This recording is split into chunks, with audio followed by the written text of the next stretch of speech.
फिर से एक बार आप लोगों का ब्रिलियंट मैथ्स क्लासेस में स्वागत है। इस वीडियो में हम लोग एनसीईआरटी गणित कक्षा 10 का प्रश्नावली 2.2 का प्रश्न क्रमांक 1 का एक नंबर को हल करेंगे।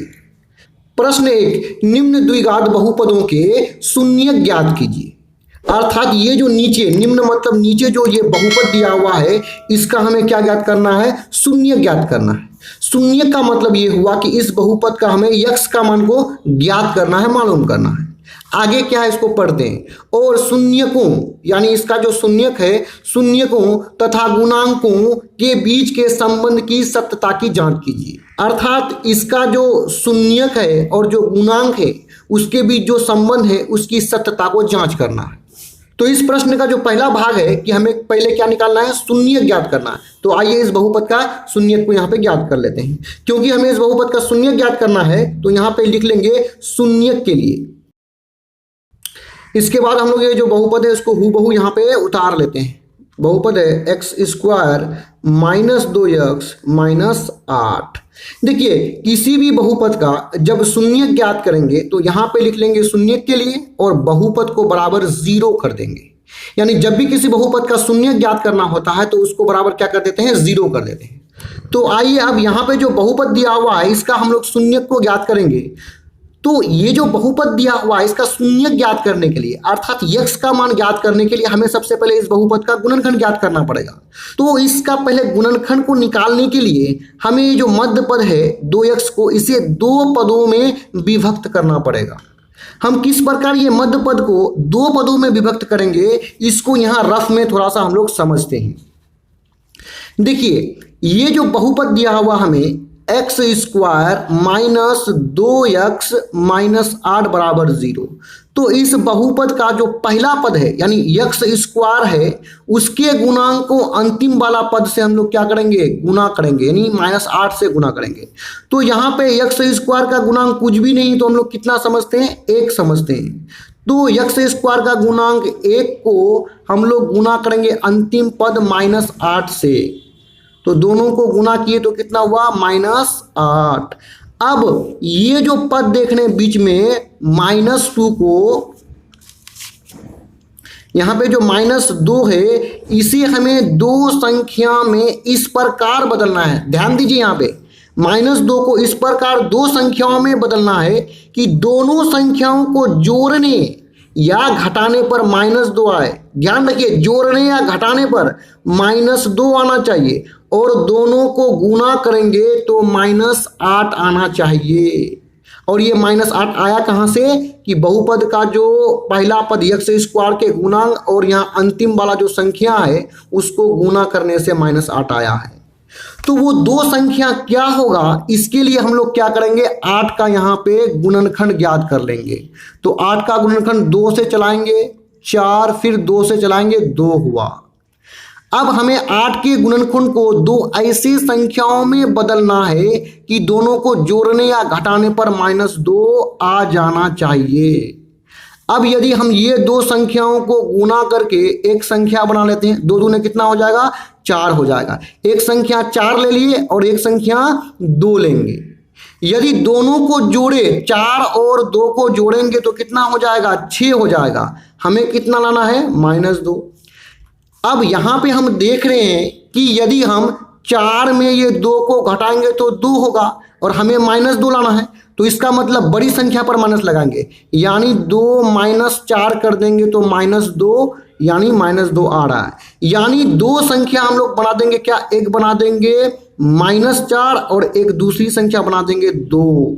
तो इसको घटाने पर हमें -2 प्राप्त होगा। अब दोनों को गुना करके यदि देखेंगे तो -4 गुना 2 -8 यानी गुना करने पर -8 आ रहा है, जोड़ने या घटाने पर -2 आ रहा है।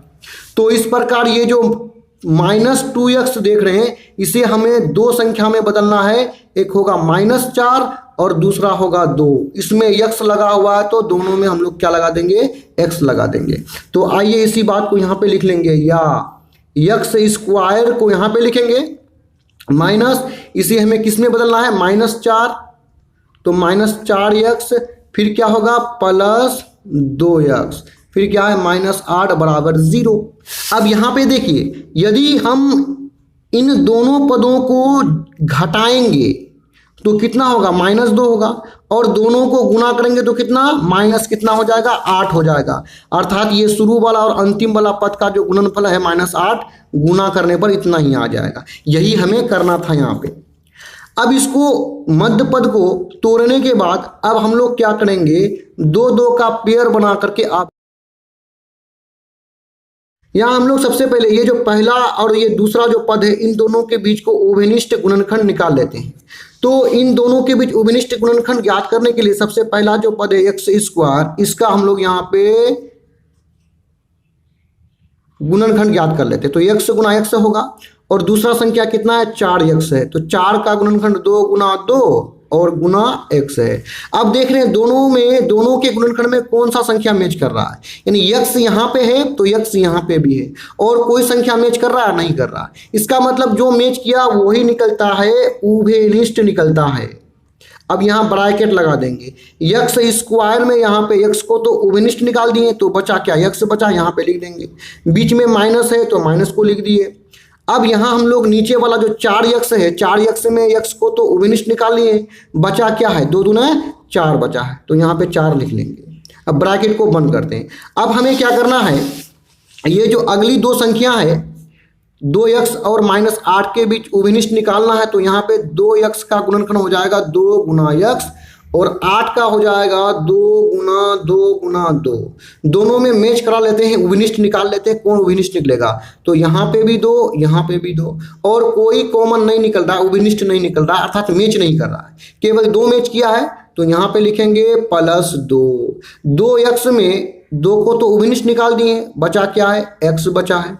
अब 8 के गुणनखंड में ये 2 को तो यहाँ उभयनिष्ठ निकाल लिए, बचा क्या है, ये 2 बचा है, ये दोनों 2 बचा है, तो 2 दूना 4, यानी यहाँ पे माइनस है तो माइनस लिख के 2 दूना 4 लिखेंगे और बराबर 0 कर देंगे। अब यहाँ ब्रैकेट के अंदर x -4 दोनों समान है, तो दोनों में से किसी एक को हम लोग निकाल लेंगे, कॉमन निकाल लेंगे यहाँ पे। तो दोनों में से किसी एक को लिख लिए, बाकी जो बचा यहाँ पे x को लिख लिए और यहाँ पे +2 है उसको भी यहाँ पे लिख लिए और बराबर में 0 कर दिए हम लोग। यहाँ पे जो अंडरलाइनिंग किए हैं हम यहाँ पे समझाने के लिए किए हैं, आपको परीक्षा में कभी भी ये अंडरलाइनिंग नहीं करना है। अब यहाँ पे हम देख रहे हैं कि ये दोनों ब्रैकेट आपस में गुना होकर के क्या हो रहा है, 0 हो रहा है। इसका मतलब ये हुआ कि एक बार x -4 बराबर 0 होगा और एक बार x +2 बराबर 0 होगा। तो आइए यहीं पे कर लेते हैं हम लोग। यहाँ पे लिखेंगे जब ये पहला जो है x -4 बराबर 0, या इससे x का मान निकाल लेते हैं। तो x बराबर क्या हो जाएगा, इस तरफ 0 है, 4 को इस तरफ लेके आएंगे तो कितना हो जाएगा, +4 हो जाएगा। अब यहाँ पे यहाँ लिख लेते हैं x बराबर 0 + 4 कितना हो जाएगा, 4 हो जाएगा। अब दूसरा जो ब्रैकेट है उसको भी बराबर क्या कर देते हैं, 0 कर देते हैं, x +2 बराबर 0। या लिखेंगे यहाँ पे x इस तरफ क्या है, 0 है, 2 को इस तरफ लेके आएंगे तो कितना हो जाएगा, प्लस है तो माइनस हो जाएगा, यानी पक्ष बदलने पर चिन्ह भी बदलता है। x बराबर 0 -2 हो जाएगा, यानी हमें x का 2 मान प्राप्त हुआ है। तो यहाँ पे लिख देंगे अतः एक x बराबर कितना, 4 और दूसरा x बराबर -2। ये जो x का 2 मान प्राप्त हुआ 4 -2, इसी को कहते हैं बहुपद का शून्यक कहते हैं। अब हमें इस प्रश्न का जो दूसरा भाग है उसको ज्ञात करना है। तो आइए जांच कर लेते हैं, हमें क्या जांच करना है उसको यहाँ पे हम लोग समझते हैं। देखिए हमें क्या जांच करना है उसको समझिए। यहाँ पे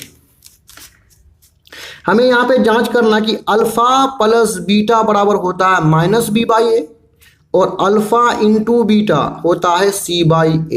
यहाँ पे जो अल्फा और बीटा देख रहे हैं इसी को हम लोग शून्यक कहते हैं, यानी x का जो 2 मान प्राप्त हुआ है इनमें से किसी एक को अल्फा मान लेंगे, किसी दूसरे को बीटा मान लेंगे। तो ये यहाँ पे दोनों आपस में जुड़ रहा है, तो यहाँ बोलेंगे शून्यकों का योगफल बराबर -b/a और दोनों शून्यक यहाँ पे गुना हो रहा है, तो यहाँ बोलेंगे शून्यकों का गुणनफल बराबर c/a।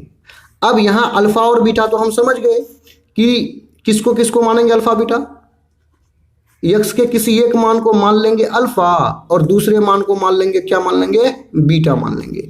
अब ए बी सी यहाँ पे क्या होता है, ए बी और सी, इसको समझिए। देखिए हम लोग जो ये x का मान निकालने हैं तो वो कौन सा बहुपद का निकालें, वो बहुपद क्या है हमारा 2x² माइनस x माइनस 8 बराबर 0, यही ना बहुपद था। तो इस बहुपद में जो x² के साथ गुना में रहेगा उसको कहेंगे a, और x के साथ जो गुना में रहेगा उसको b बोलेंगे, और यहाँ अंतिम में जो अचर पद होगा जिसके साथ x लगा हुआ नहीं है उसको कहेंगे c। तो इसका मतलब यहाँ पे x² के साथ गुना में कोई भी संख्या नहीं, तो हम कितना समझते हैं, 1 समझते हैं, अर्थात यहाँ पे a का मान कितना हो गया, 1 हो गया। तो यहाँ पे लिख लेंगे a बराबर 1, और जब b की बात करें तो x के साथ गुना में 2 है ना, इसी को बोलेंगे b। और अंतिम में देखिए b के साथ माइनस है तो यहाँ पे माइनस लगा देते हैं। अब c जो है, अंतिम जो अचर पद c क्या है, -8 है, तो यहाँ पे -8 हो जाएगा, c हो जाएगा। आइए अब हम लोग इसको यहाँ पे जांच कर लेंगे। तो यहाँ सबसे पहले अल्फा प्लस बीटा बराबर -b/a जांच कर लेते हैं। यहाँ होगा या मानों को रखेंगे, अल्फा का मान 4 है, बीच में प्लस है, बीटा का मान -2 है, लिख लिए। ये तो फॉर्मूला से माइनस आया, b का मान कितना है, -2, a का मान कितना, 1 है। आइए इसको हल करते हैं आगे बढ़ते हुए हम लोग। तो यहाँ पे देखिए 4 है, plus minus -2, minus minus plus 2 हो जाएगा। अब बट्टा में कितना, 1 है। अब यहाँ पे या लिख करके आगे बढ़ते हैं। 4 से 2 गया तो 2 बचा, और 2 के नीचे क्योंकि 1 हम लिखते नहीं हैं तो क्या लिखेंगे, 2 लिखेंगे। अब यहाँ हमें देखने से ये पता चलता है कि बराबर के इस पक्ष में और बराबर के इस पक्ष में दोनों पक्ष आपस में बराबर हैं, और बराबर के इस पक्ष को हम लोग बोलते हैं लेफ्ट हैंड साइड, और बराबर के इस पक्ष को बोलते हैं राइट हैंड साइड, और दोनों आपस में बराबर है तो बीच में क्या कर देंगे, बराबर कर देंगे। यानी दोनों तरफ बराबर है तो ये आपका जो है जो संबंध है ये सत्य है। और दूसरा क्या है, अल्फा इंटू बीटा बराबर c/a, या करेंगे अल्फा का मान कितना, 4 गुना बीटा का मान कितना है, -2, बराबर करेंगे c का मान कितना है, -8 है, और a का मान यहाँ पे 1 है, रख दिए। इसको सॉल्व करेंगे हम लोग। 4 दूना 8 प्लस माइनस 1 नीचे लिखा नहीं जाता है तो क्या लिखेंगे, -8 लिखेंगे। अब हम यहाँ पे देखते हैं कि बराबर के दोनों पक्ष आपस में क्या है, बराबर है। बराबर के इस पक्ष को बोलते हैं लेफ्ट हैंड साइड, और बराबर के इस पक्ष को बोलते हैं राइट हैंड साइड, दोनों आपस में बराबर है। तो दोनों आपस में यहाँ पे बराबर है, तो हमारा जो ये संबंध है, यहाँ पे अल्फा और बीटा को शून्य कहते हैं, और यहाँ पे a, b और c जो देख रहे हैं इसको बोलते हैं गुणांक। तो शून्यांकों और गुणांकों का जो संबंध है वो सत्य है, क्योंकि दोनों तरफ आपस में क्या, बराबर आ रहा है। तो लिख देंगे सत्य है। इस तरह का और भी वीडियोस को देखने के लिए आप हमारे चैनल के प्लेलिस्ट में जाकर देख सकते हैं। वीडियो देखने के लिए धन्यवाद।